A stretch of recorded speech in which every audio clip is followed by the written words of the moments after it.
High Level is a full CRM and marketing platform, and I've used some of the best in the SaaS industry.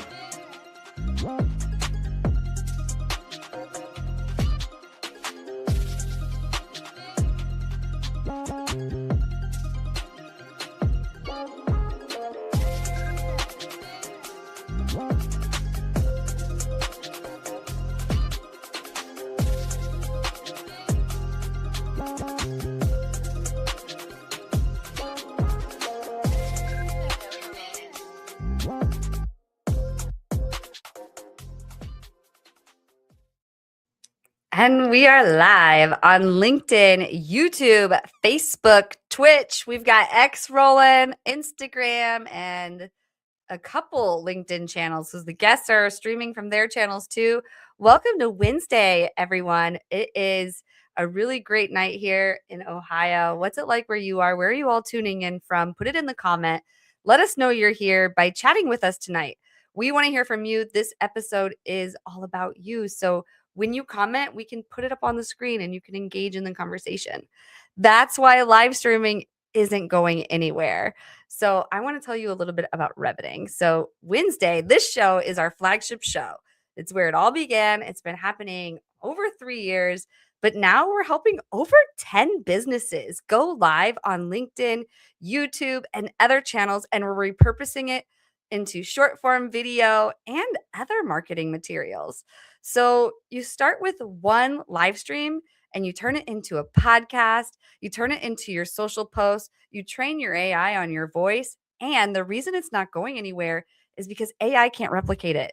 When you're here in the chat and you're asking questions and we're engaging with you in real time, that's a real human conversation and it's not going anywhere. We see it real time in TikTok. People are buying products off live stream. Same thing in B2B on LinkedIn. We're building thought leadership and we're building trust through LinkedIn Live. So if your business is ready to start doing that, maybe it's time for you to reach out to Reveting. We've got our prices listed right on our website at reveting.com. Go ahead and check it out. But otherwise, we're going to get right into this episode. But before I bring in the guests, I also have to mention Cherry Assistant because I couldn't do this episode without them. Cherry Assistant is the power behind Reveting. They help place us with virtual assistants across the world, mostly in South Africa and the Philippines for us. And they help with a lot of this. We've got Layla here. She's in the chat, in the background, producing the show. But maybe you need a virtual assistant that isn't a producer, but maybe is a bookkeeper or an executive assistant. I don't know, but it's time for you to delegate because that's really how you grow. So scan that QR code, or if you're listening on podcast later on, be sure to go to cherryassistant.com. And if you do, reach out to them. Let them know that you heard about them through WinsDay for $250 off your first month. So without further ado, let's get into our first guest here. Welcome to the show, Dr. Diane. And then our second guest, we've got Rich Smith. 2 guests on WinsDay because that's the style we do it. Welcome to the show, both of you. Great to be here. Yeah. Thanks for having me. So as warned, we're going to put a 2-minute clock up on the screen. And like we ask all the WinsDay guests, we want to know the real life you. So could you tell us your full life story from birth to what brought you to now? I love it. Life story in 2 minutes or less. Everybody, I'm Dr. Diane Dye, but I wasn't always. I was a scrappy kid growing up underneath the poverty line, daughter of a struggling and eventually failed entrepreneur who developed a passion for helping other people, not follow in those footsteps, preserve that legacy. So I'll tell you a quick story. When I was a kid, I really wanted to go roller skating, and I, of course, didn't have the money. My mom didn't have the money. So I picked up the church directory and I smiled and dialed, and I called everyone at church. And by the end of my smiling and dialing session, I had a ride to go roller skating. I was fed and I was taken back home. So it's not the number of times you get to yes that gets you to success. It's the number of times you creatively get past the no. And my upbringing gave me ample opportunity to practice that over and over and over again. I am a graduate of the University of Southern California 2 times. I went to USC Annenberg for my master's and USC Rossier for my doctorate in organizational change and leadership, where I learned truly how to help you experiment and get better without driving your organization into change fatigue, or what I call change chaos, where you're actually hemorrhaging money and people are getting gray hair because things are changing too crazy, too fast, and too incorrectly. So that's where my Brave Business model comes from, my Creating Critical Opportunity workbook, all of the things that have sprung forth from the culmination of my upbringing and my education and hitting 10 years in business as CEO of People Consulting. Great to meet you all. Yeah, that's amazing. I love how you called it a bold and brave business strategy. I look forward to hopefully learning more about that. Thank you so much for sharing. And Rich, how about you? Could you share your full life story? Sure. So I may start at the end and work backwards. I think since Diane started at the beginning and work forward. So I've been the chief marketing officer of 7 different companies over the last 20 years in industries like financial services, healthcare, data, technology, even management consulting. And I found during that time that one of the things that really drives me is just working with organizations to help bring the great products and services that they have to market. Most mid-sized businesses and small businesses, the ones that fail, and many of them do fail, the vast majority do.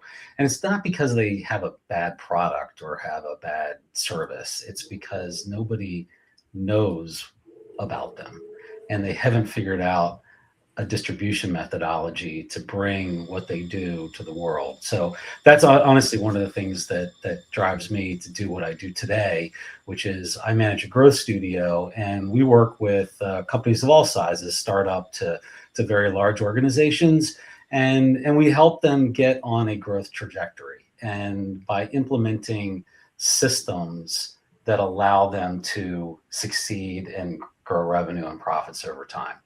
I got my start in marketing. I wish I could tell you I had some kind of grand plan for my career. I actually didn't.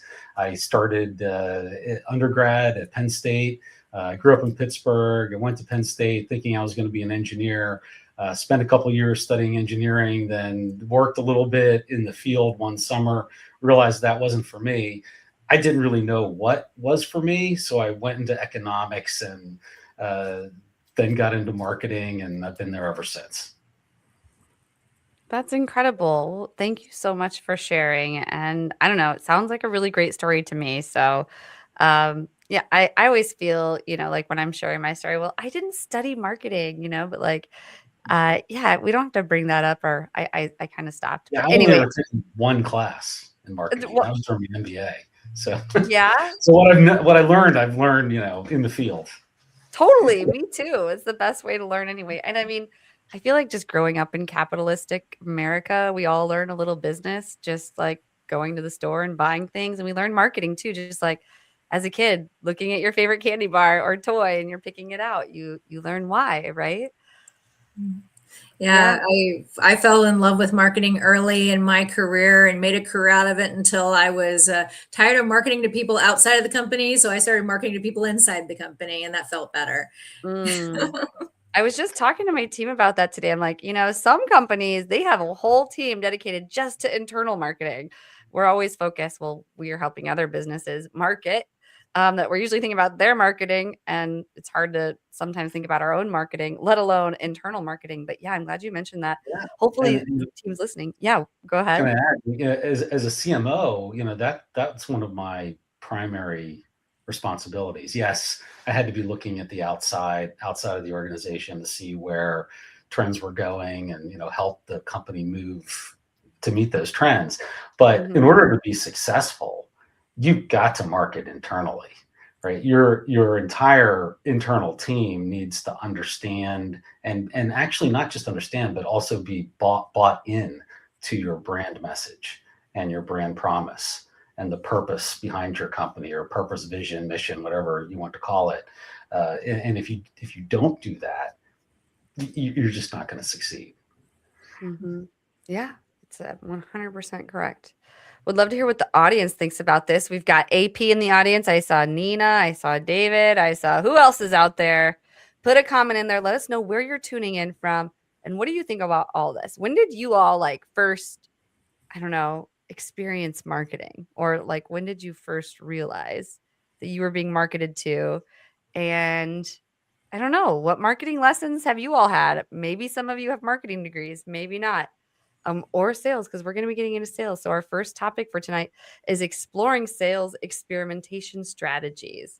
So Dr. Diane Dye, I believe this is your comment. Could you kick, or your topic? Could you kick us off on this? Absolutely, I can. So, experimentation really starts with understanding what you think you know. And you have to really be willing to unlearn what you think you know, because as you experiment, things are going to change. The market's going to tell you something different. You're going to have hiccups in your supply chain. Something's going to happen and you're going to have to be responsive to it. But if you are wearing the wrong mask or not using your mask appropriately, you are going to shoot yourself in the foot before you start. And I'll tell you one that is really endemic to sales, and I call it the only closer mask. And this is where you come into an engagement, whether it be a sales engagement or a marketing engagement, and you are just convinced that you're the only one that can push the go button. And so you test, you do everything that you need to, but ultimately you become this bottleneck because you're the only closer. You're the only one who can be in the big meeting. You're the only one who can meet with the agency. You're the only one. You're the only one. And when you're the only one, you stand in the way of forward momentum of progress. So understanding whether it's being a lone wolf, being a perfectionist, those are just a few of the 10 masks that I identified that are bias based, that are either to control yourself, control others, protect yourself, protect others, but they hold you back from experimentation. Even before you're doing A/B testing, even before you're holding listening tours or doing any of that, that's really important to address. Next one is, what does research look like? They say that the best flattery is imitation, but do you actually want to be imitating what's in the market, or do you want to differentiate? How do you do the research in a way that doesn't limit your ability to experiment because you have kind of a little bit of FOMO about what you see in the market, but it doesn't quite apply to the way you're doing things? Maybe challenges are what everybody's doing, but that's not really your vibe. Or maybe it's a podcast, or maybe it's some other tactic. What is the way that lights you up when you authentically lean into and research with your customers what lights them up, what lights you up, and you find alignment with that? You can move on to the next stage, which is picking your action steps and understanding what is the environment around your action step. When you understand that, you can have those conversations. You can create stakeholder-centric strategy to have those conversations so that you're not just taking crazy action. I think that's the bad thing that Agile taught us as a methodology, that, oh, you just have to be quick. You have to change, you have to change, you have to change. Well, if you change so much, especially when you're talking about sales and marketing, you can really confuse your sales teams, marketing teams. You can confuse the market. You can really drive up the instances of mistakes. Like, all of that results from not taking measured action, or action where you're really knowledgeable about the environment that you're taking action in. Then once you're aware of that, you can validate it and then experiment around it and measure results. I call that the braver framework. So that's bias, research, action, validation, experimentation, and results measurement. And if you can do that and start framing things up with that mindset, you're going to be so much more equipped to do all the other methods of testing you know about: multivariate, A/B, focus groups, standardized surveys, all of that. But you'll just be so much more equipped to handle and to do that. And I see we have some questions in the chat. I see we have, how do you get teams across different departments to genuinely buy into the brand message and not just hear it? I think that might be for you. Yeah. The quick answer to that is make them part of the process, right? People tend to not buy into things that are just handed to them or spoon-fed to them. But if you make your internal team part of the process, and of course, in a big organization, it's not like you can have everybody in sales or everybody in customer success or customer service be a part of the process, but you can get a small group from those areas. You can get delegates from those areas to be part of the process for creating the brand messaging. And when you do that, you set yourself up for success, because it's that participation in the process that leads to buy-in, which leads to people internalizing it, which leads to trust in what you're doing. And that really fuels that kind of internal momentum to get out there in the marketplace with a brand message that really resonates. Absolutely. And we did have another question. This one is, I think, more for you, Dr. Diane. She says, I have a hunch that even introverts can be great in sales, but I hope you all can confirm that. The internal processing is really valuable to that. I think that sometimes a gregarious extrovert isn't as high self-monitoring, and a high self-monitoring nature is really important, because the definition of that is you're able to observe yourself, monitor, and adjust your behavior in real time. And when someone's an introvert or an ambivert like me, you can really read the room, so to speak, but you can also ask questions that give you data along the way. Sometimes when someone's a little bit too extroverted and they have that pitch and they're going for it and they're like, hey, let me buy you a drink and do this and do that, they can kind of lose the sale and the social. Whereas the introvert can be a little bit more self-monitoring in the discussion. They can be a little bit more data driven in the discussion, while also performing in a way that forms a deep one-on-one connection versus relying on the dopamine from multiple interactions and possibly losing data in the process. Yeah, definitely. What's I your saw take? here in the Oh. chat too, if a company wanted to start applying the Braver framework tomorrow, what's the first step you would recommend? It's the B, it's the bias.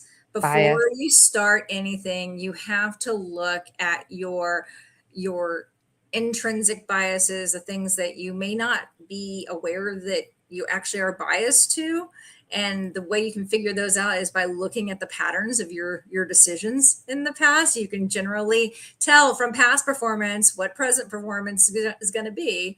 And then there's those extrinsic biases where you're like, okay, yeah, I am absolutely the lone wolf, and I will crank on this alone without asking for input. And then here comes perfectionist until it's perfect, and then I'm the only closer. And I know this. And if I do that, then I can take action from that standpoint, and even just start doing micro experiments around that. I mean, what does it look like when I start involving a few more people and testing that one thing? Definitely. Test. What's your take on any of that? Anything else you'd add, Rich? Well, I definitely think introverts can be great salespeople. I think, being really good at sales, yes, it is about relationships, but it's also really about the process and the systems, and not so much about having. I mean, not that it's great to have really good salespeople, so don't take this the wrong way, but we have this image of the rock star salesperson. And that's kind of a myth, right? I think the best sales organizations really run on a regimented kind of disciplined process, and they're very aligned and connected with their marketing team, with their product team, with their engineering team. And that kind of connectivity makes the whole thing work, because they understand that their job is not to go out and hunt. Their job is to close the business, the lead flow that's coming in. And so I think introverts are great at doing that. Yeah. Yeah, I think there's even a book. I forget what it's called. And Quiet by Susan Cain. is that what it is? It's like all Yes. about being an introvert in sales. Mhm. Yep. So if Nina, if that's what you're looking at, that might be the book for you. I'm pretty sure you're an avid reader, so check that one out. But in the meantime, let's hop over to our second topic, the science behind brand messaging. I'm excited to hear what you have to say about this, Rich. All right. Well, yeah, let's jump into it. So, I think a lot of people think of brand messaging, and the word brand jumps out, right? And they think it's branding. And you get this image of, Mad Men, Don Draper in the conference room pulling out some slogan that's amazing. And, you go on and you buy a bunch of TV ads. But that's not really the way effective brand messaging is built.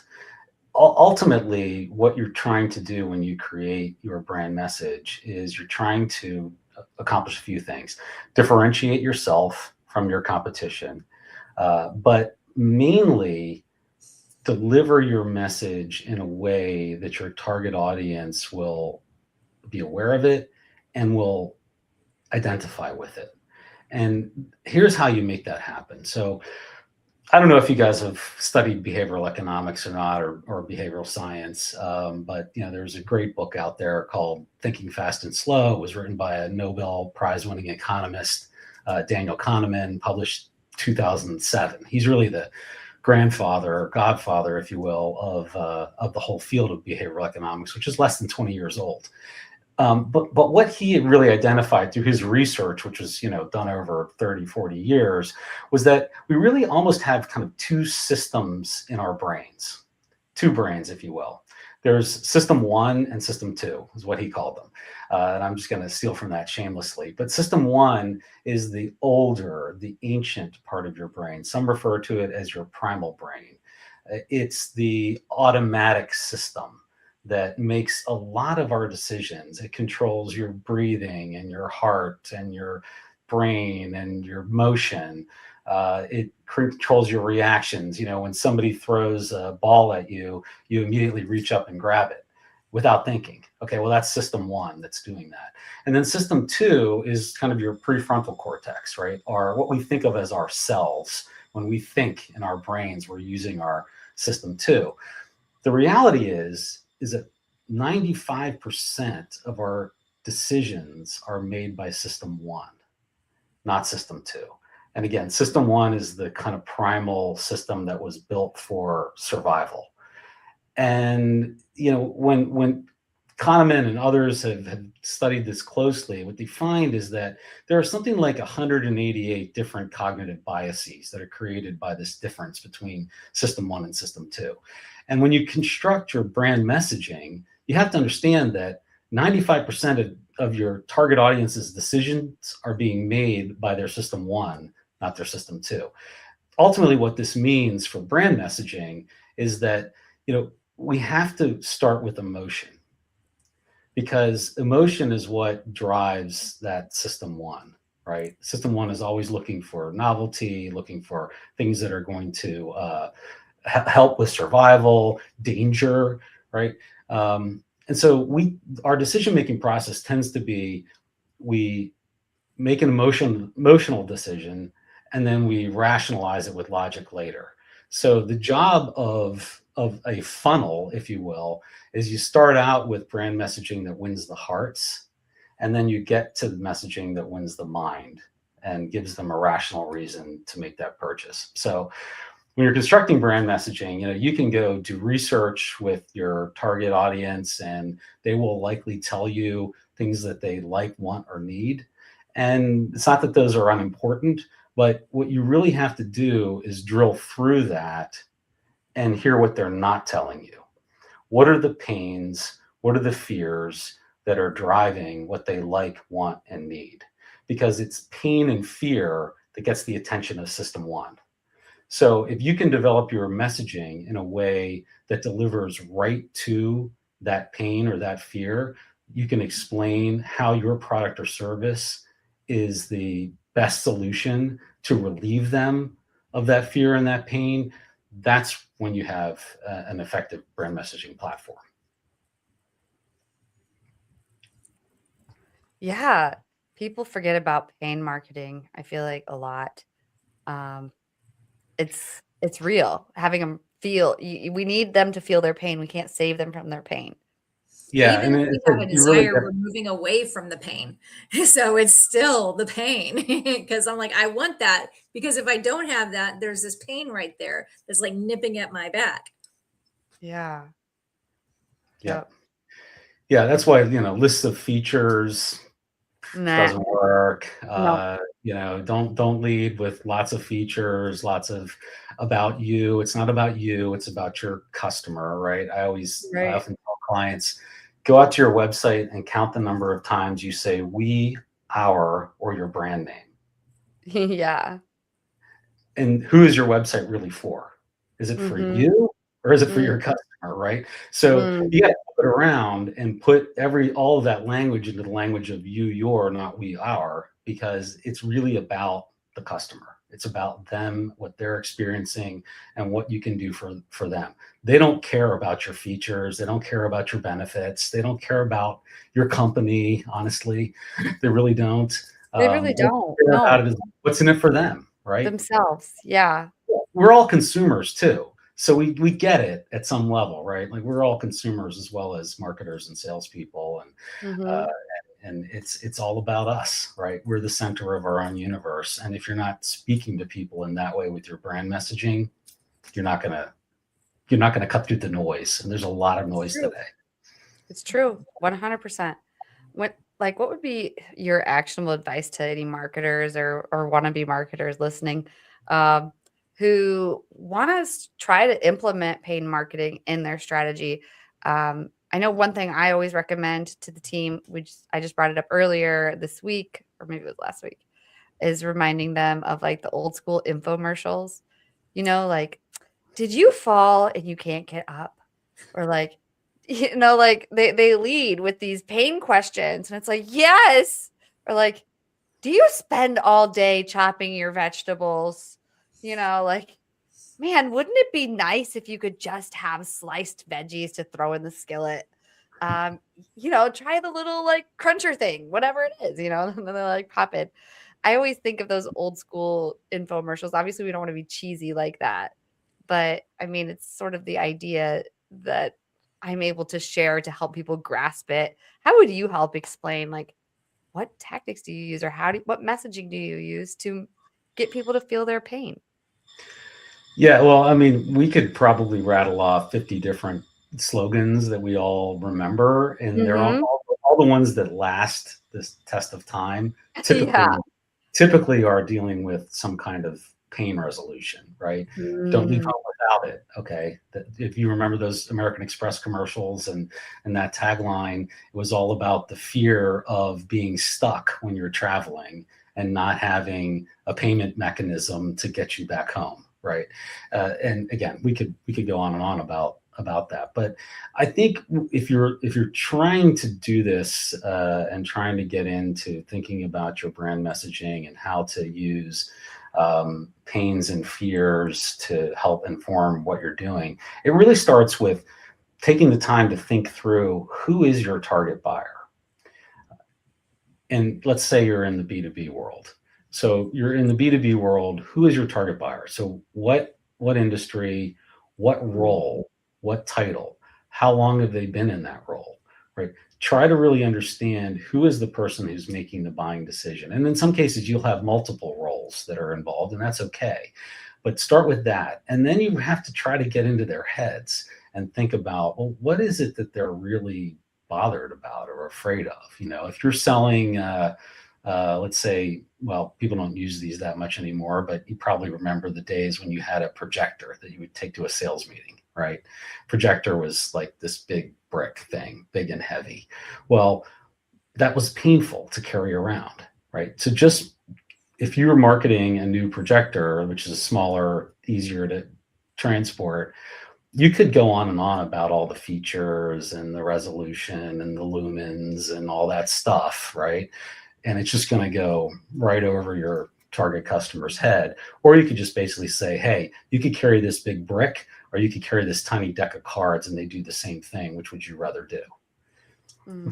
Right? It's speaking right to the pain. So that's kind of the point. And it really doesn't matter what product or service you're in or what industry. We all, as I said, we're all consumers as well. Your buyers are consumers, your buyers are people, and you just have to try to understand how to get that emotional response from them. And then once you have the emotional response, then you help them to rationalize the purchase decision. Yes. Yes. I was doing a sales training and I had them put a bottle of ibuprofen on their desk. And I had them label their brand of ibuprofen because they were the painkiller. They were the ones when they were having those sales conversations, their job was to understand where the pain was, agitate the pain, get in a real vulnerable discussion about that, and then connect that solution in with the resolution of the pain. And when they're able to do that, and they were able to open their ears and listen, and listening posts in an organization are so important, because that's where your customer's going to tell you. You don't have to come up with where their pain is. It is your job to open up your ears and listen to the pain, to not find some statistic du jour and go, there's the pain. The statistic said the pain's there. Well, it is or it isn't. Conduct a listening tour, do a customer survey, monitor things through your customer success department with your existing customers, and then you'll understand what people are really dealing with on the day-to-day. And because of external environments, those things can change. And especially in a B2B space, those things can change really rapidly. And the quicker you can jump on the pain or the fear du jour and connect it with your solution, when you have value metrics that you are clearly communicating through your marketing, you can drive to, what is the other side of the pain, which is relief. And what is that relief or aspiration look to you? And absolutely, pain marketing can be applied to overcoming client objections, because what's it worth to you what's it costing you right now to hold on to this pain? Sometimes people don't change until they're sick and tired of being sick and tired, but that can come to a point where you can really raise their awareness. So again, they drop that bias that they have against the fact that they really are experiencing something. They feel safe with you. They feel heard. And then they overcome their own objections at that point, because you listen and they feel heard. And that's so powerful, because that really develops affinity with a brand, with a sales organization, any of it. Yeah, such a great point. What would you add to that question, Rich, in terms of campaign marketing be applied to overcoming client objections? Yeah, so I just want to call out, there's a great comment in the chat from someone who said, so basically if it doesn't make people feel something, it's probably not going to stick. And that is so true. And as a CMO, if you talk to anybody who's on any of my teams, they probably will tell you that this used to make them crazy. But when I would see a piece of creative or a message or a new web page, one of the first questions that I would ask whoever was presenting it is, what am I supposed to feel? What is this supposed to make me feel? Because if we're not driving an emotion, it's not going to work. So that's just one of those principles you really have to apply to all of the messaging that you're putting out there. And that's not just on the marketing side, I think it's sales as well. It's the same story. And that brings us to overcoming sales objections. Yeah, 100%. That is all about, so objections are really feedback that you're getting from the customer. Mm-hmm. They're telling you what they're afraid of when they object to something. And they may not say it explicitly, but you have to listen for what they're really saying, because those objections are their fears. And you, as the salesperson, your job is to figure out, well, how your product or service will relieve those fears and speak straight to them. So a lot of the buying process from, I've been on the other side of the table, buying from lots of vendors and agencies and people who wanted to sell me things. But a lot of the buying process is simply de-risking. And so in order to de-risk, you have to reduce their fear. And that's why I really encourage you, listen closely to what the objections are, because they're telling you exactly what they're afraid of. That's 100% true. Yeah. I love where this is going. If they don't feel something, it's not going to stick. That's Layla there making that comment. Awesome, Layla. She's an awesome marketer. Proud to say she works on Team Reveting, helping a lot of our clients with their posts. And we're constantly talking about it. Like, if we don't understand what this business does, we're not going to be able to serve them. If we don't understand their strategy, we really got to how do they get something I feel like that really helps us is asking, how do you make money? How does the business make money? And usually and what's the first entry level door? So for marketing, that's a really great place to start. So I digress. We're going to be getting into some more really hot topics here. And in just a moment, we've got marketing experimentation and practice and why sales pitches fail to convert. We're going to get into those right after this brief message from Cherry Assistant and Reveting. This is Mike, also known as Clean with Mike on Twitter. Mike hired a virtual assistant from Cherry Assistant about 2 years ago. Now he has a $50K per month business, fully managed by a remote operator in South Africa. His VA from South Africa does the following: closing inbound leads on the phone, Yelp and Google and Facebook, manages his CRM on Go High Level, deals with rescheduling, cancellations, any issues, hires and manages the cleaners, and sends them daily reports and updates. Mike has a fully cash flowing business managed by a remote operator for only $8 an hour. You can also hire a US equivalent worker in the Philippines, South Africa, Latin America for a fraction of the cost with Cherry Assistant. Be like Mike and grow your business with offshore staff.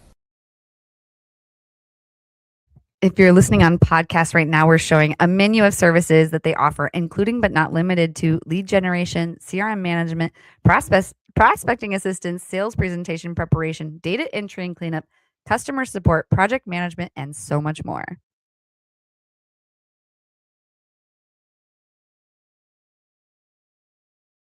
At Reveting, we help B2B founders, executives, brands turn their live streaming into a real revenue channel. One live stream turns into a podcast. It turns into a social clip. It turns into email content like a newsletter and actual sales conversations. You get to have a lot of conversations with people when you have a podcast or a live stream like this.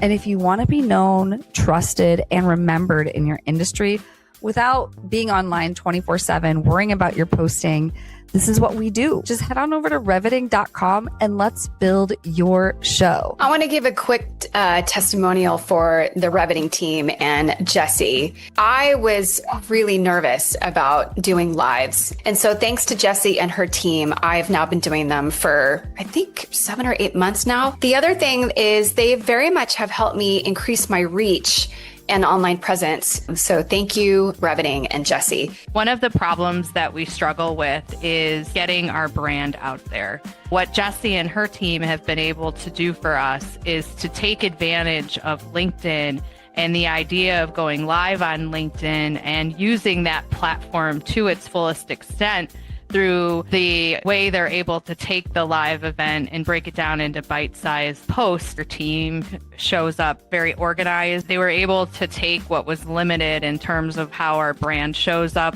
but actually turn that into visualizations for the different shows, the video clips that are being taken, as well as the content within the posts themselves. Jessie, I love what you and the team do. You make it so easy for me to get in, have a meaningful conversation with some amazing guests, and then watch the post-production. I've been picking up 50 followers a day just because that content is resonating so well.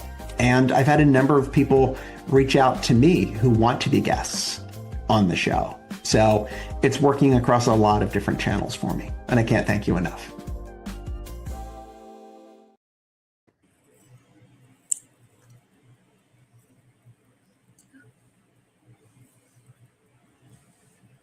And I'm on mute. Sorry, I was like, I can't even handle this. I'm like gonna cry because that I love seeing our customers so happy about this. So thank you to all of them for leaving a testimonial. But I digress. Let's get into our third topic. Layla, could you bring it up on the screen? Marketing experimentation in practice. Thank you, Layla. But I believe this is your topic, Rich. Am I correct? Marketing I can certainly talk about it. I think we know. teed something up for Diane, though, to go first. But Okay. That's what I thought. All right. So Diane, you're talking about marketing experimentation. So sales. I think we're all pretty aligned here in this panel and our expertise. And the way I experimented when I was a young senior brand manager, I think was one of the bravest experimentation periods of my life. I worked in the entertainment industry, and this was at a time where everything was just shiny and brand new, and experimentation was just at an all-time high in the entertainment industry because there just aren't the boundaries of other industries. This isn't pharma. This isn't something that has a lot of parameters on it. So we had a lot of fun. My number one tip for experimentation is really to help you understand how innovation works. Because innovation doesn't work where you bake the entire thing and you throw it out to everyone and then you pray. How it works is you have a V1. Think about your iPhone. Your iPhone did not pop out in its current version on day one. We had an iPhone 1, 2, 3, 4. These were fully baked products, but there were versions of them. So in innovation, think about it like first you have a skateboard to get around. And then you put a stick on it and you call it a scooter. And then you put a little motor on that scooter and you have a motorized scooter. And you think, well, a scooter really doesn't get me around so much, but I don't have a driver's license yet. So I think I'm going to ask for a golf cart. And then you have the golf cart and you move from a golf cart to your learner's permit, your driver's license, your actual full car. That is an innovation right there. Now, what you can do is you can timeline out your marketing and your market testing into these innovation phases. So phase one, we're gonna test out a message, and maybe we're gonna do an A/B test split where we're gonna send half the messaging to one part of a segment, half the messaging to another part of the segment, but still not the whole list. You're going to be able to see some metrics there. You're going to be able to observe the data coming in and have the data make the decision for you and which one you actually fully roll out with. The utilization of the phase is going to tell you everything. And that's when you look at data, when you listen to your customers, you see themes and patterns versus acting on what we call anecdotal evidence. When one person says something, yeah, exactly, right? Like the iPhone 1 didn't do it. It wasn't 100% there, but it was still enough of a product to become a next version product and a next version product. So we always need to be tweaking and moving and adjusting and massaging. And when we find that thing that converts, we double down on what works. And when you double down, you see where the customers are coming in from. You see the messages that work. The data starts to tell a story. Your customers start to tell a story. And then you can safely say, all right, let's add more budget to that. and you add more budget to that and you lean in. But you also have to become incredibly aware of what's also impacting things, because trends can change and shift and whatever. This is not a Showtime rotisserie. You do not set it and forget it. You have to always be conscious, aware, and have enough humility that you're neither too good to nor not good enough to switch things up, to be able to pivot, to be able to change, to be able to iterate. Exactly. Tweaking, adjusting, testing. That is the name of the game, and noticing those patterns. Yeah, 100%. The one thing that is constantly true about marketing is that nothing is constant. It's always changing. There's always something new. Uh, Looks like David says, "Thank God I never had an iPhone 1." Can you imagine how bad the product would have been? Tweaking, adjusting, testing, that's the name of the game. Layla knows it. And noticing the pattern makes all. Yes, just like a good researcher, looking for the pattern is so important. But also listening to your audience. And I mean, depending on your capacity, there is data you can get on your audience to kind of learn about their behaviors and like, what platforms they're on and stuff like that, if you're able to do that sort of market research. But we're not always able to do that kind of market research. He says, I like the progression of product with the scooter example. Yeah, that was good. What might you add to this conversation, Rich? Yeah, just to underscore the importance of doing marketing experimentation, and making sure that when you do it, you go into it with a clear understanding of the so what factor. Like, let's say that it works. Let's say that you get a particular result. So what? Okay, what does that mean? What's actionable about it? Because you need to design your experiments in a way that you're going to learn something that is ultimately actionable that you can put into practice. As I've been a CMO of B2B and B2C companies, in the B2C world, I would typically have about 10 to 15% of my marketing budget allotted to testing. And the reason is, I think what you pointed out earlier, Jessie, was, things change. Like, the world is not static. Customers aren't static. New products are coming out all the time. New competitors are coming out all the time. And, if you're not constantly testing, you're going to miss those inflection points. And then your business is going to be way behind. In the B2B world is similar, not the same scale. So maybe you don't portion the budget quite the same way, but the principles are the same. You got to go into it understanding, all right, what are we testing? What are we really trying to learn? And what's going to be actionable about that learning? Yeah, definitely. 100%. Anything else you'd wrap us up with on this topic, Dr. Diane? Yes. Lack of willingness to experiment put entire businesses out of business during COVID. And it's detrimental, and it has the potential to be detrimental to your business if you are not willing to shift up what you are doing to better serve your clients or keep business going in a unique and new way, because regulations have changed, because we have a public health emergency, because I don't know, the sky turned purple one day and people now are afraid to go outside. Any number of strange things can happen in this world, and how you adjust to that and listen during that and get creative during that and be willing to shift up status quo. Don't be so tied into status quo that everything you tried to let go of has fingernail marks in it. And that's what some people do, because they're so in love with their businesses. They're so in love with their babies. They're so in love with V1 of their original policy or their product or their campaign or whatever. So they sink their nails in. And then as all the circumstances, including the customer, are trying to pull it away, they're going, no, I can't leave status quo. No, it's uncomfortable. Your own pain can sink your company.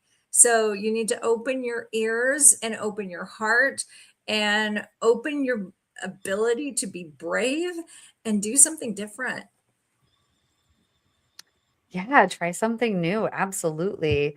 I'm so glad I tried something new. I was a full-time CMO just 4 years ago, trying to encourage a company to go live. Well, actually, I was trying to encourage them to start a podcast. Then I started testing tools and I'm like, this live thing is kind of cool. But yeah, try something new. It could lead to something completely new for you. But also just like marketing's constantly changing. So we have to keep up on it. So fear of leaving status quo can be the thing that tanks the business. Good perspective, 100%. All right, we are running out of time. We need to get to our final topic. Why sales pitches fail to convert. So now we're over to you, right, Rich? We're both talking about sales and marketing. Yeah, as I said, I think we could be interchangeable on a lot of these topics. Exactly. Yeah, so I'll be brief about this one because I think we've talked about a lot of the concepts that go into this topic as well. We've already talked about today. So oftentimes sales pitches fail to convert because you haven't developed messaging that's going to resonate with the emotional brain of your target audience. And you also have to understand the buyer psychology, right? We were just talking about status quo bias. That is one of the biggest barriers to selling. And that's one of the biggest reasons why your sales pitches don't convert, is because the default is the safe option, right? The status quo is the safe option. Don't rock the boat, don't make changes. If you're the executive that brings in a new software package or a new vendor, then you're taking personal risk if that doesn't work out well, right? And big companies are wired to eliminate personal risk, or people are wired within big companies to eliminate personal risk. The other thing you have to understand is another little bias called confirmation bias. So people are not listening to your sales pitch objectively. They're listening through their own lens and looking for you to say things that confirm what they already believe. So that can be another really big barrier to getting your sales pitch to resonate with people. The last one that I'll mention is loss aversion. And we as humans, we experience the pain of loss to a much higher degree than we enjoy the pleasure of a gain. In fact, there's been a lot of research on this, and it's roughly 2 to 1, 2.3 to 1 is the exact ratio. So when you are pitching to a potential buyer, you have to take into account that when they say something like, well, it's just too expensive, or that price is too high, they're not just talking about the price of your product. They're talking about all of their costs to implement your product. And those can be hard costs like internal staff or IT that's got to get involved. They could be soft costs, just the risk, the political capital that they have to expend within the organization to get that through. So when you're putting your pitch together, you have to take that into account, and you have to present the value that you're able to deliver. And that value needs to be at least 2.3 times what the cost is. And that includes all of the costs, not just the price of your product. That was such a good whole section there, Rich. We're going to have to make sure we get a time marker on that and make a clip of that. I loved everything you just shared. It feels so relevant. I see you nodding, Dr. Diane. What would you say on that? Well, the cost of change always has to be lower because the resistance to change can climb. And the more resistance to change you have, and that can be triggered by the cost of change, that can be triggered by the motivation to change, the organizational supports to change. Think of especially sales as kind of a mini change management project. You are asking them to change something. And you have to build significant value for them to say, yes, it is time for this change. I trust you. You build trust by asking open-ended questions, by listening, by echoing back what they say. And confirmation bias for sure. What you focus on increases. So if you notice them really focusing on something, get them to focus on another aspect and allow that to increase, to decrease their resistance. Begin to focus on whatever you need to yourself to put you in the right mindset for a close as well, because what you tell yourself, whether you think you can or you think you can't, you're right. So there's a mindset play to this too. It's not just messaging. It's not just, what you do during the conversation.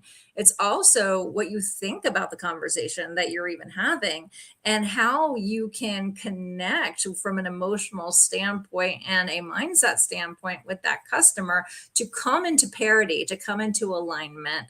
Otherwise, you're going to be dealing with polarized opposites. You're going to be struggling. You're going to feel a push-pull, and you're not going to be in flow. Yeah, 100%. Such good feedback. What were you going to say something on that, Rich? And if you go in talking about yourself, like all the great things about your company, your features, your benefits, the services you provide, if you go in with like charts about the ROI that the client can expect or the returns that they're going to get out of it, all of that stuff is being filtered through a confirmation bias lens that's intended to keep them or to justify the status quo so that they don't have to make a change. So your buyer is likely discounting all of that data that you're bringing to them.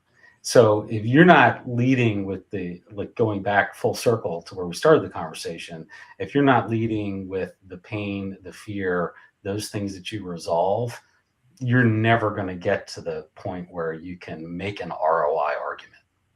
Yeah, you have to lead with discovery.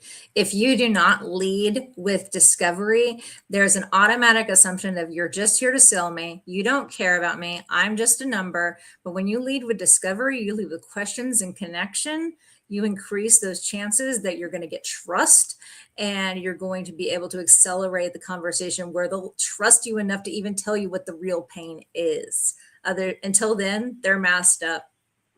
Mm-hmm. Yeah, 100%. Such a good topic. I could talk about this all night long, but we got to do the guru of the week. So I'll let Layla take it away with our guru of the week clip real quick. The guru of the week. Ooh, the guru of the week. Ooh. Okay, you heard it. I don't have to sing it anymore. So drum roll, please. Who are our gurus of the week this week? So my guru of the week is Irit Izeps, and Irit is the Chief Customer Officer for CSM Practice, and they are a leading firm in sales enablement and customer success management. They are the ones that taught me all about success metrics and value metrics in selling. So important, whether you're doing sales enablement or you're doing CX, to have your hands around that. And mine is Scott Cohen. So Scott was a founding partner, managing director of an advertising agency by the name of Quattro, and a longtime friend. We worked together for over 20 years. I brought that agency into probably 4 or 5 different companies where I was the CMO. Scott was an amazing marketer and salesperson and just a real light in our industry.